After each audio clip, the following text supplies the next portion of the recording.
নমস্কার। ব্যস্ততার মাঝে ঝটপট একটা স্বাস্থ্যকর কিছু খেতে চান? তাহলে আজ আমরা বানাচ্ছি চিনি ছাড়া পুষ্টিতে ভরপুর ড্রাই ফ্রুট এনার্জি বাইটস। উপকরণ খুবই সহজ। কিছু খেজুর, আমন্ড, আখরোট, পেস্তা, কাজু, ডুমুর আর নানা রকম সিডস। আর মিষ্টির জন্য খেজুর আর কিশমিশ নিয়েছি।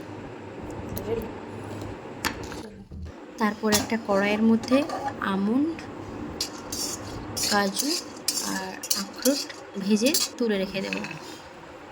তারপরে সিডসগুলো ভেজে নেব, হালকা কড়াই নেড়ে নেব, নিয়ে ওটাও তুলে রেখে দেব। পরে রোস্টেড পেস্তাগুলোকে ছাড়িয়ে রেখে দেব।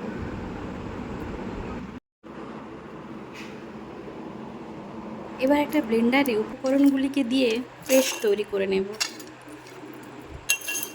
সবগুলো একসাথে ধরবে না, তাই কম কম করে পেস্ট তৈরি করছি। এরপর খেজুর আর কিশমিশ একসঙ্গে ব্লেন্ড করে পেস্ট তৈরি করে নিলাম। সবশেষে মিশ্রণগুলি একসাথে মিক্সড করে বলের আকারে শেপ তৈরি করলাম। এই এনার্জি বাইটসগুলো সকালে জলখাবারে বা বিকেলে স্ন্যাক্স হিসেবে অসাধারণ। এটা আপনাকে সারাদিনের জন্য শক্তি দেবে। এই লাড্ডুগুলো যেমন স্বাস্থ্যকর, তেমনই দেখতেও দারুণ, খেতেও ভারী মজা।